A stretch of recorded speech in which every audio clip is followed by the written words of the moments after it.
Okay, I'm Shikin Aziz. For those that quite new to this channel, I'm preparing this lecture content for my student who is taking EPF 4801 Process Equipment Design.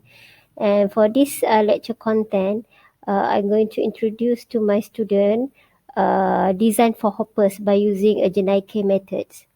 Alright, by the way, for the reference of this lecture content, you can refer down there inside the descriptions box.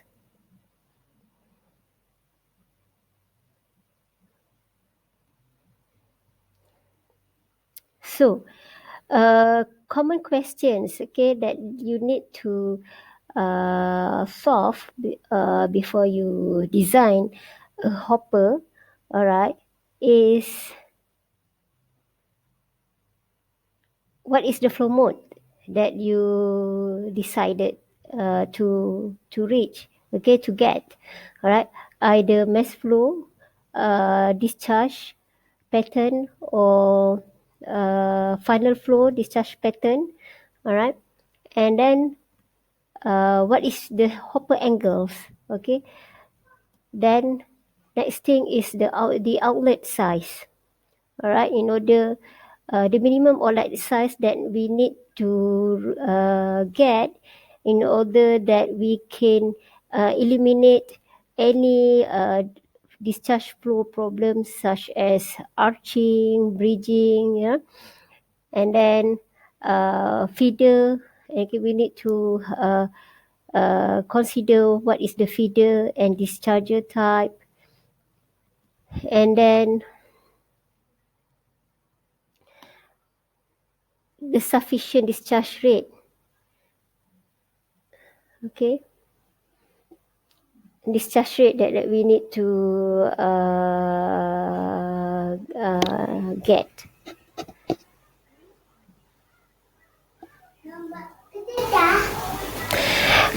For your information, main reference for this lecture contents are taken from two websites. Referring from two websites, powderprocess.net here, where inside this website they provide engineering resources for powder processing industries. It's quite interesting website actually.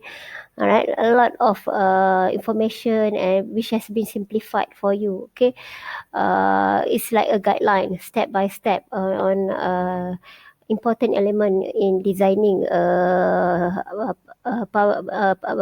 storage for bulk solids. And then the second website that I'm refer is this website from chemical engineering website.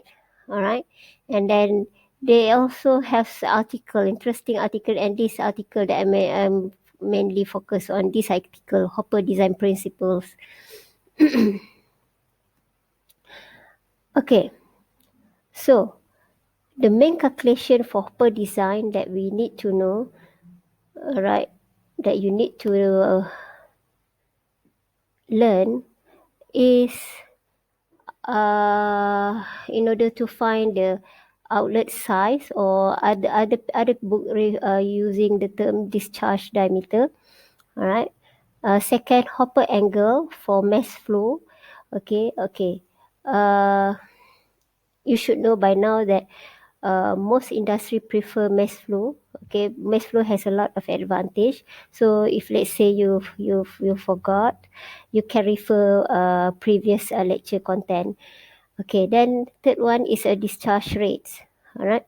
So we're talking about hopper. I hope you are not confusing anymore. Okay, for horse equipment here, we refer it to this illustration. Okay, let's refer to this illustration. The internet is quite slow today. I'm so sorry about this. Okay, so this is whole silo. But when we're talking about hopper, hopper is actually the below part of the silo. This part. Okay? This part. This is a silo. Alright. Oh, the internet is very poor today. Sorry. Alright. And then the part above here we call bin. So silo consists of bin here, and underneath here is hopper. Okay, so main content of this lecture is actually how to design, okay, how to estimate the angle, the wall angle, and the diameter, the best diameter, in order to avoid any discharge flow problem. All right, and another thing is discharge rates. Okay, we need to as well estimate what is the best discharge rates.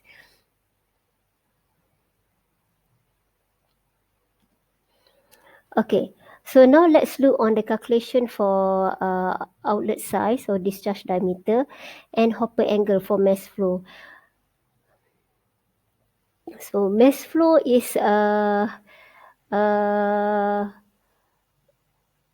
mass flow is quite common, quite common flow pattern. It's actually the best flow pattern for food industry application. Okay.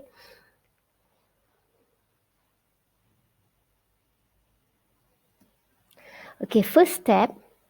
Okay, first step. We need to conduct shear cell tests on the powder that we are handling. All right. Okay.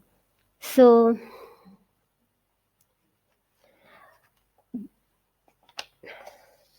the critical powder flow properties to know cohesive strengths, internal frictions, compressibility, wall friction, right? And other than that is permeability, all right?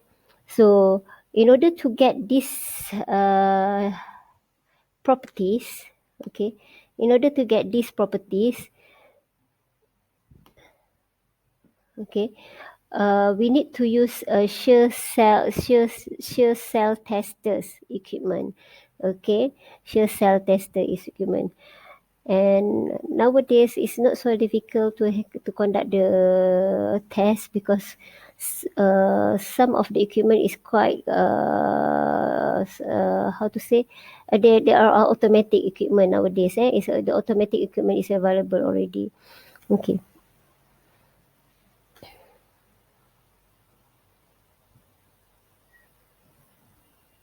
These variables These variables defines how the powder will behave in the hopper, okay, when consolidated by the weight material in the bin, when consolidated by the weight of material in the bin. Okay, for example, like wall friction. Wall friction is basically will give you some idea how easily the powder flows over the inner surface of the container.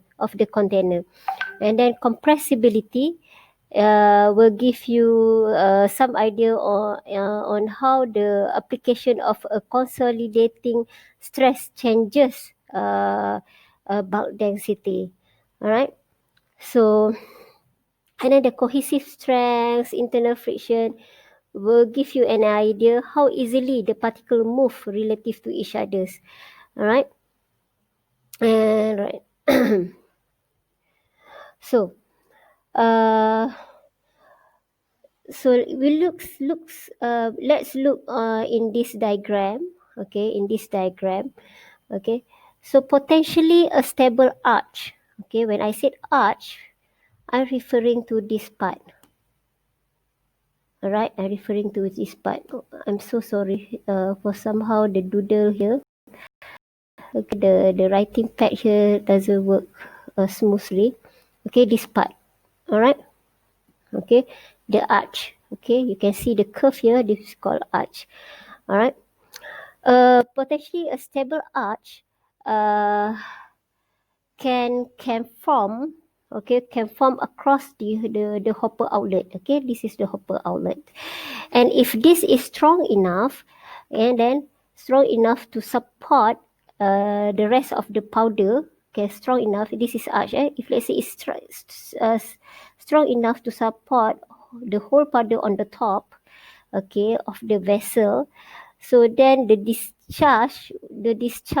flow discharge will either it will be reducing or there is no discharge. Okay, so so for any given combination of powder and material of construction, So hopper half angle here, the hopper half angle and outlet size, and the outlet size B is for the outlet size, okay, for the outlet diameter, all right, will determine whether a stable arch can form or not, okay. Uh, so the after this we are going to see all the calculation involved and the estimation in order to get the outlet diameter, and then others calculation, other consideration that need to taking care in order to make sure that this stable arch will not form.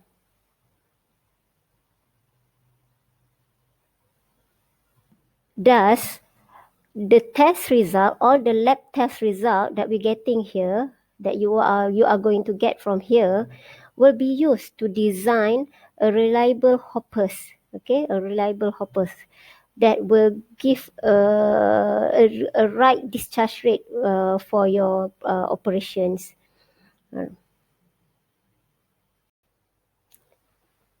Okay, now let's look for these steps two. Okay, so step two, we are going to estimate the hopper angle for mass flow.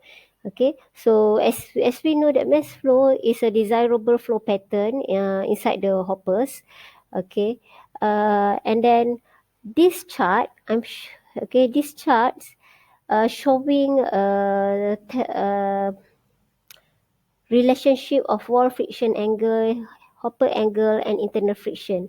Okay, for conical hoppers and wave-shaped hoppers. All right, and this design chart, uh, was tabulated by Janaike. All right, has tabulated by Janaike. All right. Uh, so for your information, conical hoppers, okay, for conical hoppers, uh, is a preferred, okay, shape for food industry application. One of the reason for this is due to it easy to be clean. All right. While wave shape hopper, some industry prefer to use this is because the capacity of the powder that it can hold inside there. But however, for wave shape hopper, consideration must be taken when you select for a feeder or discharger, okay, or discharger, because for example, like star valve, okay, star valve feeder are not suitable for waste shape hopper. So there are things that you need to consider when selecting the shape of the hoppers.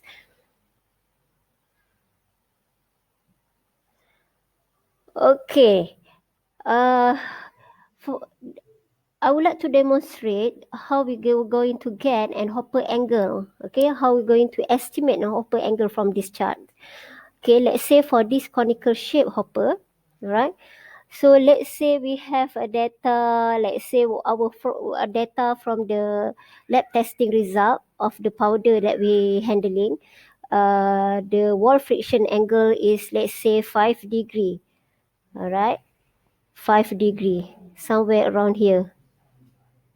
Okay, somewhere around here, and then uh, and then let's say the angle of internal friction for the powder is 30 degree. Okay, so we are considering the blue line. So 5 degree around here, and then at this point, uh, 30 degree uh, internal friction. So we will get somewhere around 23. Okay, the hopper angle is somewhere around 23 degrees. Okay, that is how we are going to use this chart. All right, and this is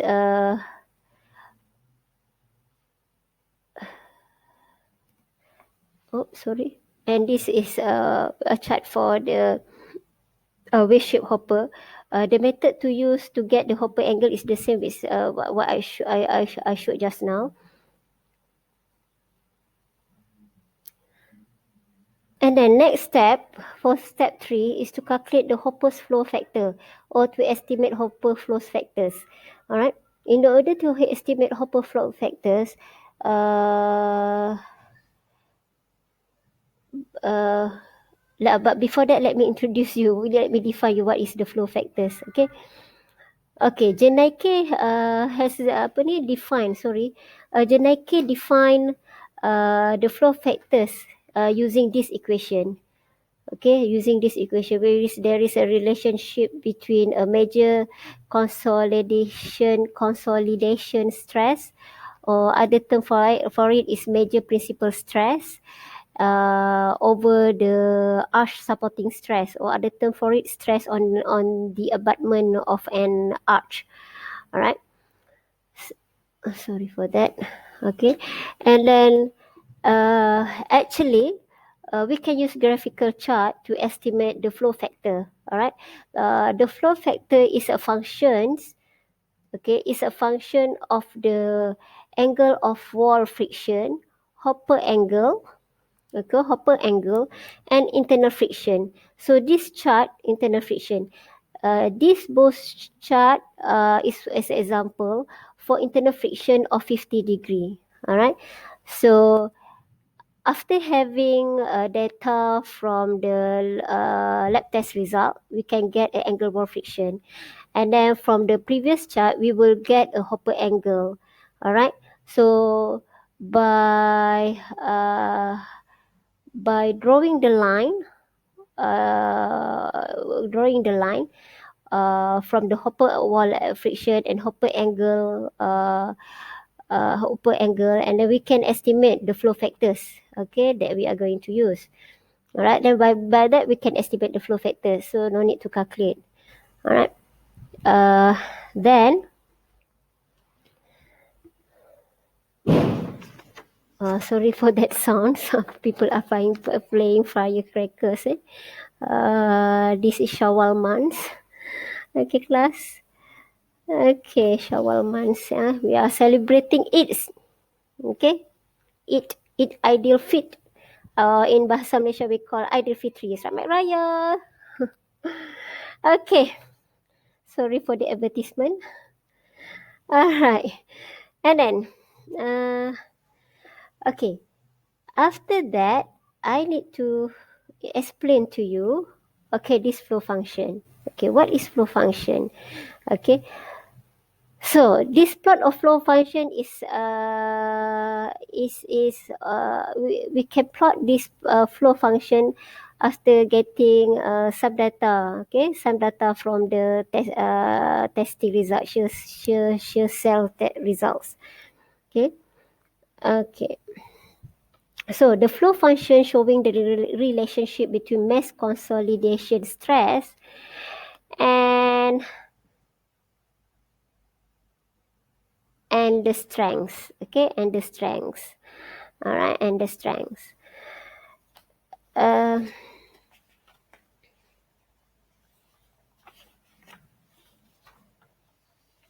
right. So then, how we going to use this flow factors after we estimating? How are we going to use this flow function plotting? Okay, we need to have this flow function plot. Okay, for next steps, where this flow function plot will be used in order to estimate the critical cohesive strength, or other term for it, critical stress. Critical stress. So after we estimating the flow factor, what we need to do, we need to draw a line. Okay, we need to draw a line with a slope of 1 over flow factor. And then superimposing the line uh, on the flow function plot. All right, and then from there we can the intersection between the flow factor slope here, flow factors line here, and the flow function, we can get what we call is critical cohesive strength. So this critical cohesive strength will give you an idea of the arch stress. Arch stress, and the cohesive strengths of the bulk solid are the same and equal to the critical stress. Okay. So this data is important in order for us to calculate the minimum outlet diameter.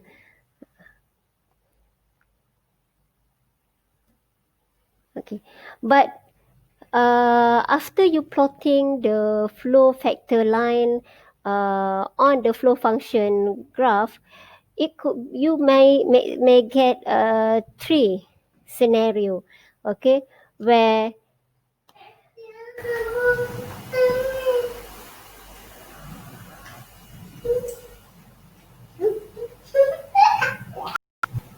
the three possibilities, okay, for the first one here,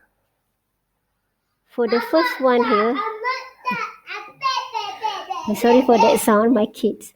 Okay, for the first here, the scenario where the flow functions, okay, the flow function here the flow function, okay, this is the flow function somewhere around here, okay, the flow functions may lies below, okay, may lies below the flow factor, okay, so may lies below the flow factor, so and it will not intersect.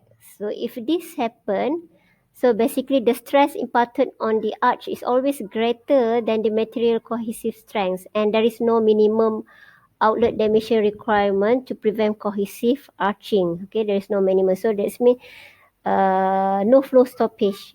Okay, there is due to arching. So basically we won't have any problem around this area.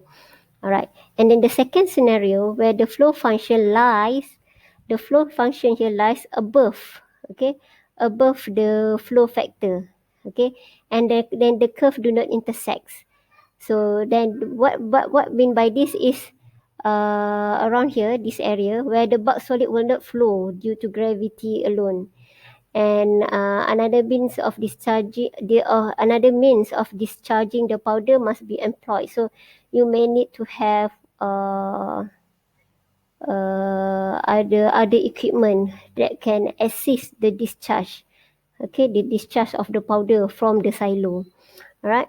And then the third one is for this example, this scenario, where the flow factor intercepts the flow functions, and this showing that this indicate that the arch stress and the cohesive strength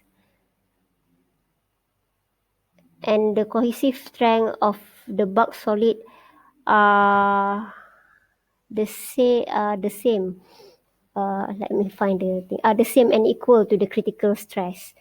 All right.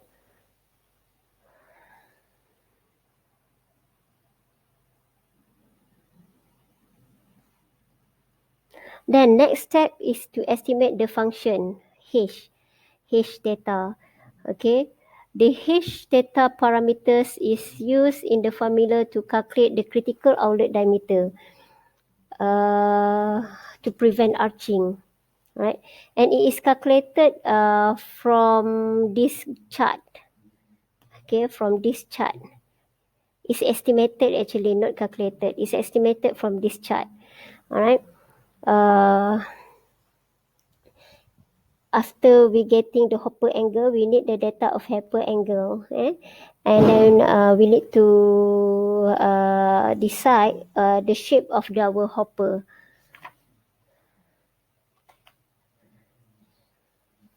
Okay, so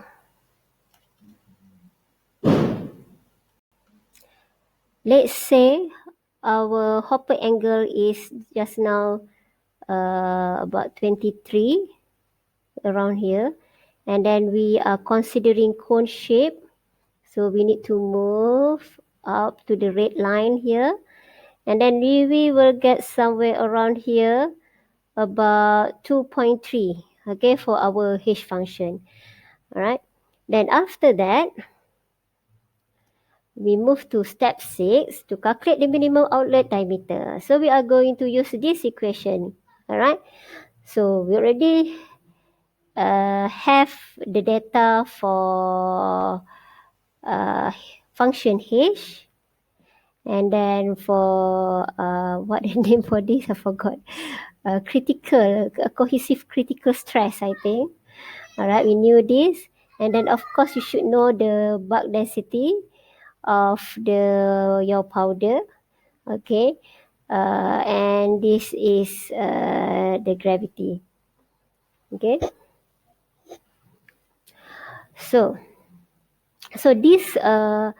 this B min, okay, for the minimum outlet diameter, or other term for it is critical outlet diameter, okay, or width, okay. This actually the minimum that you must get in order to prevent a cohesive arch, okay, from forming.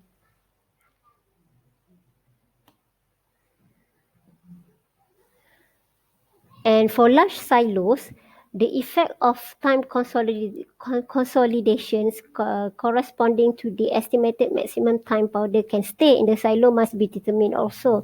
So this can lead to the calculation of two critical diameters and help to position discharging aids in the hopper and silo. So in other words, there is another extra calculation for that, okay, and then you can refer the reference for further method on this. While if let's say you are considering to get a funnel flow pattern discharge in from the silo, all right, the calculation is there is another extra calculation. There is where considering the red hole what they call it, red hole dimension. So another step, another extra calculation, but for this we are considering only for mass, okay, for this lecture content.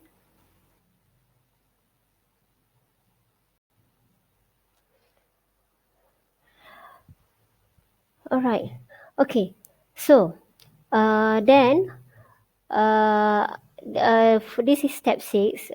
For funnel flow pattern, there is another one extra step, step 7. Okay, if you are considering funnel flow pattern, but for this lecture content, we are considering only mass flow pattern because this mass flow pattern is the best and then preferable for food industry application. All right, so we have done calculation for this for outlet diameter, and then before this we estimating the hopper angle. All right, we already get that the important design data. The next thing that we need to do is to calculate the discharge rate. Okay, so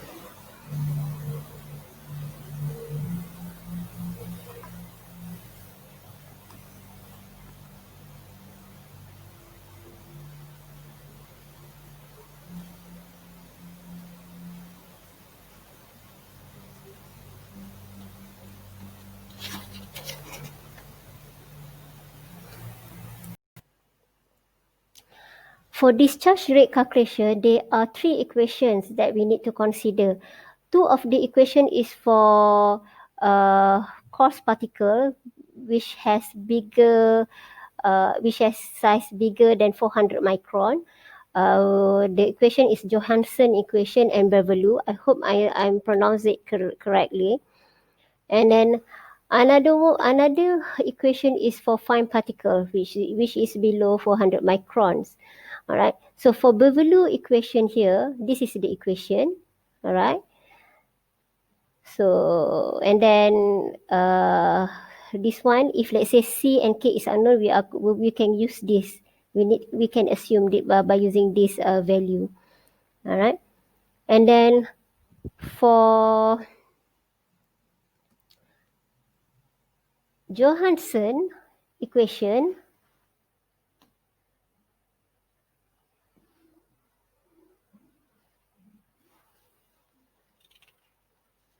right? This is the equation, and there are parameter for different shape of hopper. Okay, shape of hopper. Where B here is a diameter of outlet. So in other words, for you to calculate discharge rate, you need to get the outlet diameter first. You need to calculate the outlet diameter first, minimum outlet diameter. So comparing Johansson equation and Bevelou, basically both of the equation is actually to estimate the flow. Okay, is to estimate the flow in only. And then comparing Johansson and Bevelou, Bevelou equation is the most direct, expressions. Although it is important also to note that for fine particles, the Bevelou equation will overestimate. So you need to remember that the equation is not suitable for fine particle. All right.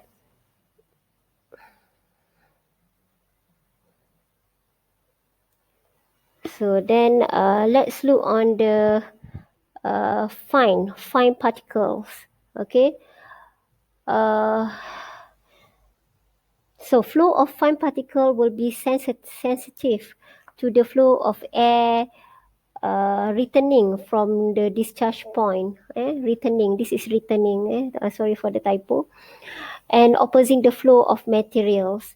So the discharge rate can then be 100 times less than what is predicted by Bevelou and Johansson equations. So for this fine particle, we are going to use Carleton. This is Carleton equation. It's look quite complex a bit. All right. All right, and okay, that's it. Thing.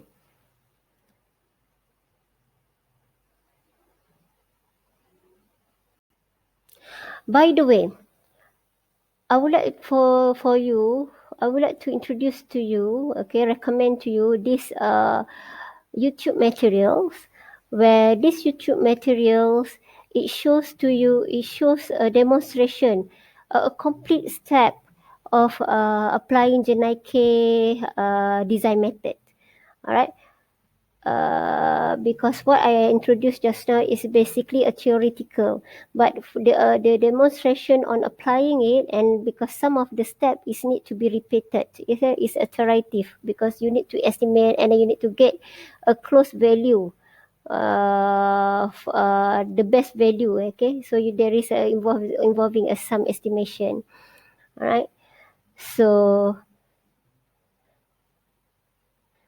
please take your time and have a look on this demonstration. Okay, quite interesting, and you will see the step by step how they are using a graphical method. Okay, of this graphical method of Jenai-K. I'm very sorry. I think I have to skip this because my internet is very poor today.